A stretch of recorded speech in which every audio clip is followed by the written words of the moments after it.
everybody. Bobbo's World Sports Corner.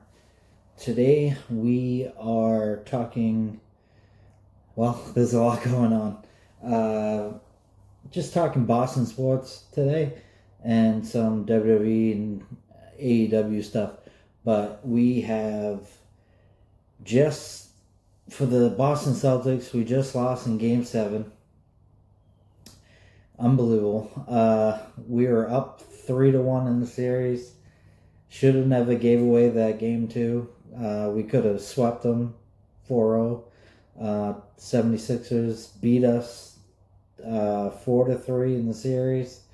Came back and won Game 7. I have a lot of thoughts on it. I don't know. I mean, overall, the season is amazing. Nobody thought so let's rewind. Going back to the beginning of the season, we get rid of Porzingis, we get rid of Drew Holiday, we get rid of Al Horford, we get rid of the other big guy that I can't think of right now, Cornette. So we get rid of all these guys, get under the cap. And then we go into the season and we get Vooch at the trade deadline. And Tatum is injured. He's done. He's done for the whole season. So we go into the season, everybody but me apparently, because I thought it would be, I thought it was going to be 55 wins and they had 56 wins. I was one off. You can go back and look at these videos and check it out.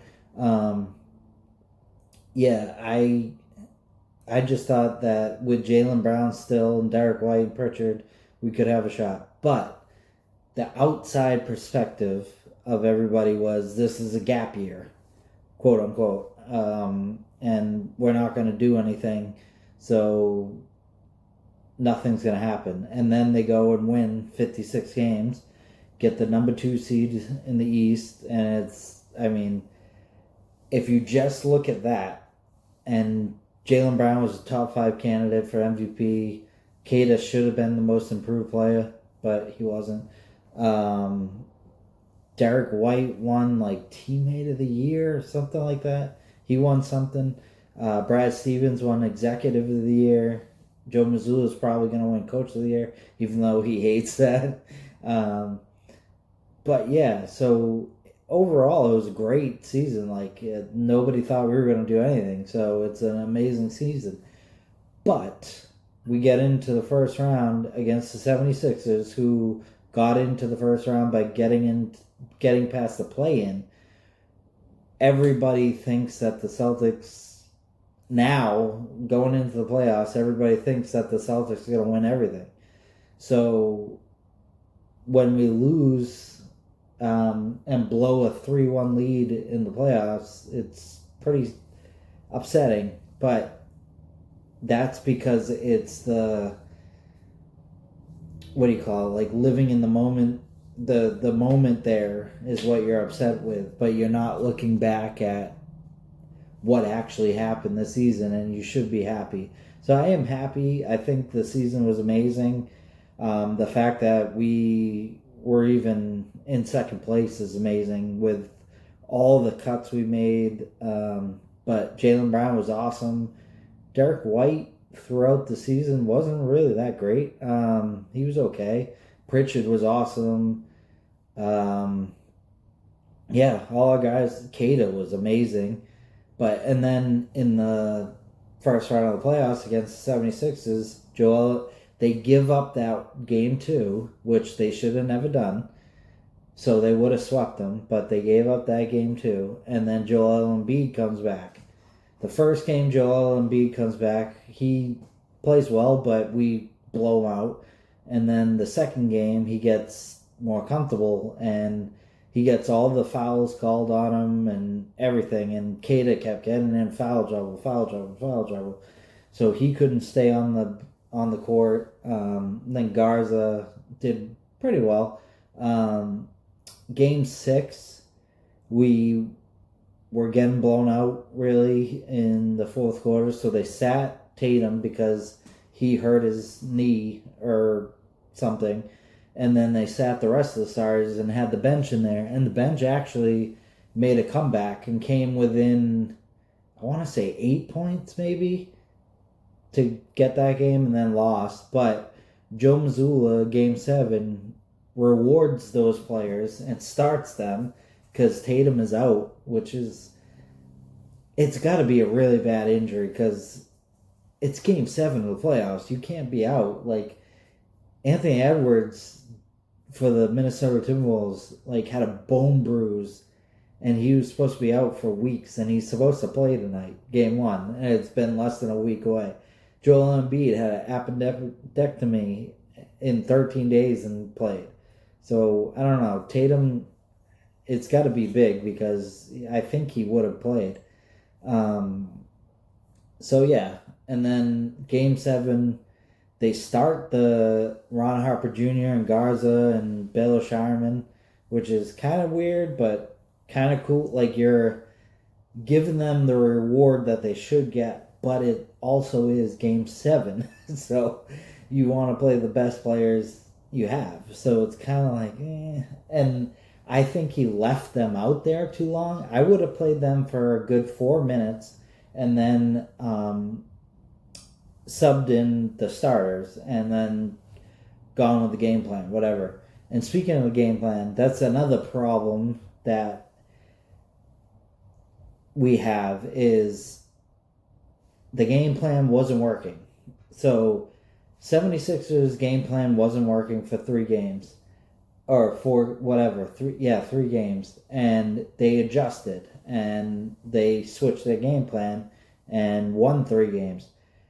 We didn't adjust. We kept with the same exact game plan, just shooting 3. Even if they're not falling, he still has them shoot threes, Joe Mazzulla. And it's kind of annoying. Like, you have Jaylen Brown who could easily get to the hoop. He's like one of the best players in the league driving to the hoop, and you don't have him do that. Peyton Pritchard literally can get anywhere on the court he wants. He's that good of a dribbler. He has that good of handles. He can get anywhere he wants on the court, and you don't have him go to the hoop. You had him go to the hoop earlier, but then you stopped. So they miss 6 threes. They were down. They got it all the way, so they're only down by 2, and they miss 6 threes in a row and lose the game.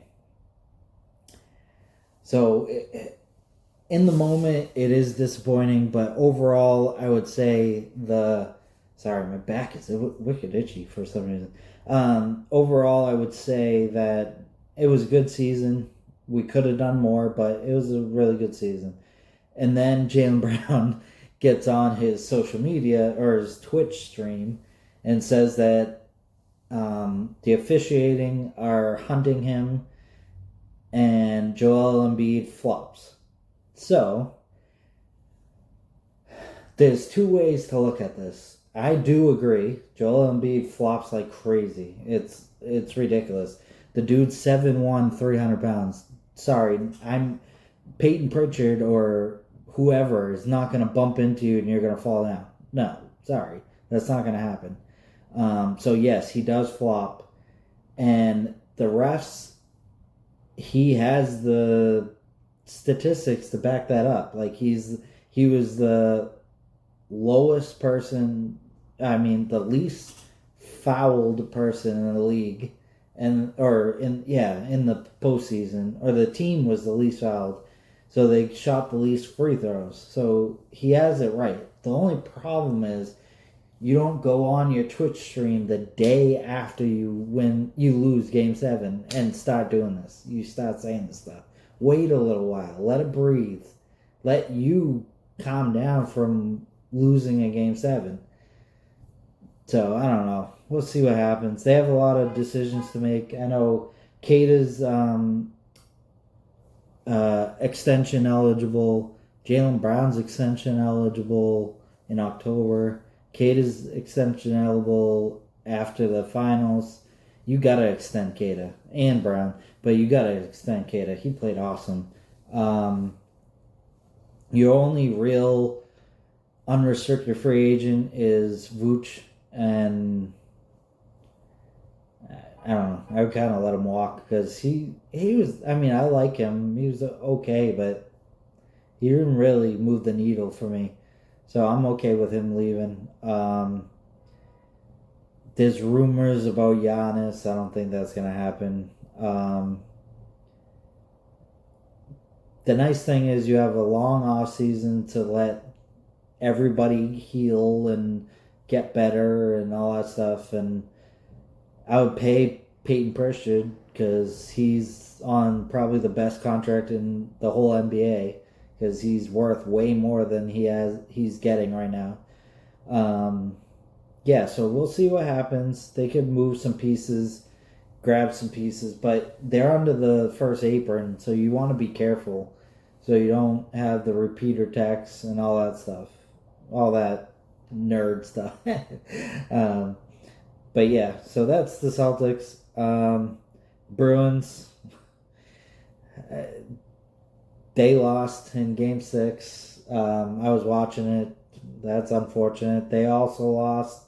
So they have some moves to make. Are they going to fire their coach? Will the Celtics get rid of Joe Mazzulla? I don't think so, but will the Bruins get rid of their coach? They need to get some players. They need to get some scorers because they have pretty good defense, but their front line is not very good. So they lost to Buffalo. Congratulations, Buffalo. Congratulations, 76ers. I forgot to say that. So that's sad. They lost. Celtics lost. Red Sox fire everybody. Alex Cora is gone. The rest of the coaching staff is gone. They brought up, I forget what his name is, from the AAA to be the interim manager. Red Sox kind of suck right now. They went on a 3-game win streak right after that happened, but then now they're losing again. So they suck. They need a bat and they need a really good pitcher. Crochet's doing good, but other than that, you need a better pitcher. So yeah, Red Sox suck. Celtics lost. Bruins lost. And then the Patriots. The Patriots had a good draft. I think they had a really good draft. They say, but then you have the distraction of Vrabel of sleeping around supposedly. So yeah, there's a lot going on in the Boston sports land, and then for New Orleans, where I'm living right now, the Saints drafted really well. So I think that team with second year of Tyler Shuck, second year of the coach. I think they're going to be really good this year. Watch out. I know nobody has them as a good team, but come back to this video. Watch out for the Saints. And then the Pelicans, they didn't even make the playoffs. What do you do with Zion? Do you keep him? I think you keep him, but hopefully you can get. I mean, I gotta give it to Zion. He did play 62 games, I think it was. So that's good for him. So I gotta give it to him. So give him another year. And then Trey Murphy's coming back from injury. All these guys will come back from injury and be healthy, and hopefully, knock on wood, they stay healthy the whole season, and maybe they're good. And they fired their coach, so I heard, and this would be amazing being a Boston Celtics fan, Rajon Rondo might be their head coach. He got interviewed. I would love Rondo down here being their coach. He won't take any crap. So the Pelicans will be good, pretty good, because Rondo won't take anything. So Zion, if Rondo's your coach, you better step up, dude. And yeah, so that's the New Orleans. And overall, I can't think of many headlines. I mean, Pistons moved on. They almost lost to Orlando, but they moved on. The Knicks blew out Atlanta by 51 points, but it was even more than that at one point. So yeah, that was a big win. Spurs moved on, OKC moved on, Minnesota moved on, and so it'll be Spurs and Minnesota, OKC, and LA Lakers moved on. So yeah, we'll see what happens. The Knicks 76ers will be a fun matchup. And then Detroit and Cleveland will be a good matchup. And then go to WWE. Bunch of cuts. They got rid of Kairi Sane. They got rid of Aleister Black, Zelina Vega. Now we heard that the New Day are gone. What craziness. And it says budget cuts. But then your CEO gets $100 million. Yeah, right, budget cuts. And then they have this stupid thing with the gingerbread man on screen. And they're going to have a funeral for the gingerbread man. Yeah, WWE is stupid right now. I'll still watch it because I'm a fan, a diehard fan. But they need to change or I'm going to stop watching. And AEW is doing awesome. AEW has a great show going on. Darby Allin is the champ. Love it. He's doing matches for the title every single week, which is awesome. This coming week is going to be against the Jet, Kevin Knight. That'll be an amazing match. Last week was against Brody King, which was a brutal match. Yeah, and this storyline with Jon Moxley and Ospreay is really interesting because they were rivals. Now they're going to train together and he's going to become their weapon. It's a really interesting story. So AEW's kicking ass, but WWE not so much. TNA's pretty good too. We went to the TNA shows, saw that video. They're pretty good, but WWE not a fan of right now. So get better, please. So yeah, that was it. That was Bobbo's World Sports Corner. Go like, subscribe, comment, share, all that good stuff. Hit the bell icon so you know when the next video is coming. And go to sweets80.org to donate today. And my procedure is Thursday. And I'll give you guys an update after that. So wish me luck. Pray for me. Thank you. All right. Peace. See you next time.